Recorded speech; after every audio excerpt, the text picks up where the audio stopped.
नमस्ते, आप सभी का आप देख रहे हैं इंडिया न्यूज हरियाणा। आपके साथ मैं हूं ममता तिवारी।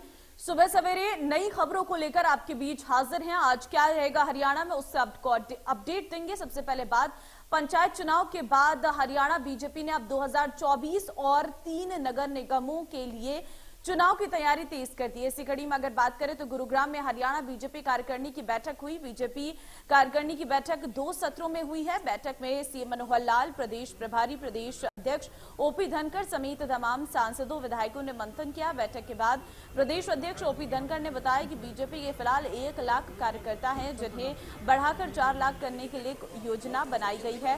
धनखड़ ने कहा कि बैठक में जिला परिषद के नेताओं की समीक्षा के साथ ही निगम चुनाव के लिए जिम्मेदारी सौंपी गई है। तो बैठक के बाद प्रदेश अध्यक्ष ओपी धनखड़ का बयान सामने आया। आपको बता दें कि 2 सत्र में हुई हरियाणा बीजेपी कार्यकारिणी की बैठक। बीजेपी कार्यकारिणी की बैठक हुई। सीएम मनोहर लाल, विधायक और सांसदों ने इसमें मंथन किया।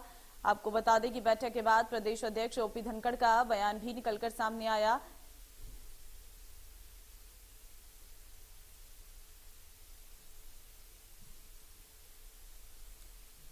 तो 2 सत्र में हुई हरियाणा बीजेपी कार्यकारिणी की बैठक।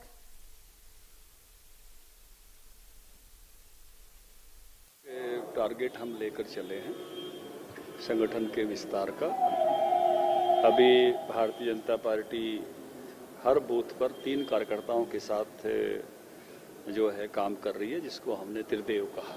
बूथ अध्यक्ष है, बूथ पालक है और BLA 2 है। अब इसका विस्तार करने का हमने लक्ष्य रखा है। भारतीय जनता पार्टी का स्थापना दिवस 6 अप्रैल तक कि हर पन्ने पर 1 कार्यकर्ता खड़ा करेंगे। तो अभी हमारे कार्यकर्ताओं की कुल संख्या जहां बूथ पर 60,000 है, मंडल कार्यकारिणियों में 30,000 है, जिला कार्यकारिणियों में 10,000 है, उससे ऊपर भी 2,000 और है जो प्रदेश स्तर के अलग अलग बॉडीज में हैं। तो इन 1 लाख कार्यकर्ताओं से 4 लाख कार्यकर्ताओं तक पहुंचना है। तो पहले उन सब कार्यकर्ताओं को उस तरह से हर पन्ने से कार्यकर्ता का इन्वॉल्वमेंट होना है, फिर उसकी ट्रेनिंग होनी है। 6 अप्रैल तक उनकी कार्यशालाएं करके एक 4 लाख का कैडर खड़ा करेंगे। फरवरी के महीने में कुछ चुनाव आने की संभावना है, जैसे गुड़गांव, मानेसर, फरीदाबाद, सिरसा और कुछ नगर पालिकाएं हैं। उस चुनाव के लिए भी हमने अपने कैडर को तैयार किया है कि भाई इस काम में अब लगना है। 3 घोषणाएं मैंने पहले कर रखी थी कि मानेसर का चुनाव रामबिलास जी शर्मा देखेंगे, गुड़गांव का चुनाव कमल गुप्ता देखेंगे, फरीदाबाद का चुनाव संजय भाटिया देखेंगे।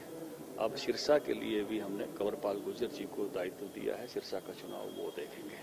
जो नगर पालिकाएं हैं उनके चुनाव, उनके जो अभी से पहले से तयशुदा जिला प्रभारी हैं वो देखेंगे।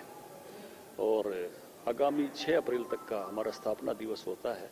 इस काम के लिए कैलेंडर का काम दिया है। इस कैलेंडर को जो 6 अप्रैल तक का पूरा एक दिन का एक तरह से योजना बनाई है, स्टेप बाय स्टेप किस प्रकार पूरे संगठन को काम करना है। जो परिणाम आए हैं उसकी समीक्षा हमने यहाँ की है। जिला परिषद में जो है 208 सदस्य हैं जो भारतीय जनता पार्टी से संबंधित हैं, 411 में से। सिंबल पर हम 22 जीते हैं, बाकी हमारे कार्यकर्ता हैं जो जीते हैं, और ये कुल का लगभग 50% है। इसी प्रकार से 1441 हमारे पंचायत समिति में लोग जीते हैं, वो भी कुल का लगभग 50% है। और सरपंचों में भी जो संख्या है वो लगभग 50% है, यानी 50% कुल मिला के पार्टिसिपेशन भारतीय जनता पार्टी का है। और जो झूठे दावे कई सारे दल कर रहे थे, उनके दावों में कोई दम नहीं है। ज्यादातर जिलों में भारतीय जनता पार्टी और अधिकतम ब्लॉक समिति में भारतीय जनता पार्टी के चेयरमैन बन रहे हैं। भाजपा की इस 2 दिवसीय बैठक पर चर्चा के लिए हमारे साथ है सिरसा से सांसद सुनीता दुग्गल जी। 2 दिन की ये बैठक थी। आज सांसदों विधायकों के साथ चर्चा की गई, तमाम प्रत्याशियों से चर्चा की गई। क्या कुछ खास मुद्दा रहा, क्योंकि 3 महीने बाद ये बैठक? देखिए, ऐसा है कि जी हमारे जो राष्ट्रीय महामंत्री हैं अरुण सिंह जी, उनका 2 दिन का प्रवास था। उस प्रवास में कल सभी पदाधिकारियों की बैठक थी। आज जो है सभी सांसद, मंत्री और विधायकगण जो है उनकी बैठक थी, जिसके अंदर माननीय मुख्यमंत्री जी ने भी शिरकत की। तो संगठन के बारे में चर्चा हुई पूरी, और जो हमारे गुजरात का जो चुनाव हुआ उसमें किस तरह से सफलता मिली, उसको हम किस तरह से आगे दोहरा सकते हैं, इन सब के बारे में चर्चा हुई। 2024 की अगर बात की जाए, वो तो चुनावी वर्ष है, उससे पहले 2023 को लेकर के भी कहा जा रहा है कि रणनीति के तौर पे रहेगा। किस तरीके से इसको लेकर भी कोई चर्चा रही है, आगे किस तरीके से लोगों के बीच जाना है? देखिए, ऐसा है कि भारतीय जनता पार्टी का संगठन जो है वो हमेशा ही एक उसका चिंतन मंथन बैठक करने का एक परंपरा रही है। समय समय पर हम लोगों की प्रदेश की जो है बैठक होती रहती है, जिला की बैठक होती रहती है, मंडल तक की, बूथ स्तर तक की हमारी बैठक होती रहती है। तो अब ये जो 2 दिन की बैठक हुई है, इसके अंदर जो माननीय प्रधानमंत्री नरेंद्र मोदी जी के नेतृत्व में केंद्र की जो नीतियां हैं उनको सभी कार्यकर्ताओं को बताया गया है कि किस तरह से वो धरातल तक पहुंचानी है आम जनता तक, और उसी तरह से माननीय मुख्यमंत्री जी ने जो हरियाणा में काम किए हैं उन नीतियों को भी कार्यकर्ताओं तक बताया गया है कि वो कैसे धरातल तक उस चीज को लेकर जाएं। जैसे अगर आप देखेंगे कि आयुष्मान योजना माननीय प्रधानमंत्री जी की जो महत्वाकांक्षी योजना है उसको माननीय मुख्यमंत्री जी ने चिरायु हरियाणा करके उसको एक्सपैंड किया है जिस तरीके से, तो इस तरह के बारे में सभी कार्यकर्ताओं के बारे को उनको अवगत करवाया गया है। धन्यवाद। तो सुनीता दुग्गल जी जो कि सिरसा से सांसद, इनका कहना है कि ऐसे तमाम मुद्दे जो पार्टी रणनीति की मजबूती को लेकर के चर्चा है, जिन पर यहाँ पर चर्चा की गई है, खासकर केंद्र सरकार की योजनाएं, प्रदेश सरकार की योजनाएं, इसको लेकर के इस बैठक में चर्चा की गई। हालांकि ये 2 दिवसीय बैठक थी जिनमें तकरीबन कुल 5 सत्र रखे गए थे, जिनमें अलग अलग मुद्दों को लेकर के चर्चा की गई थी। गुरुग्राम से कैमरामैन दिनेश के साथ दीपक शर्मा, इंडिया न्यूज।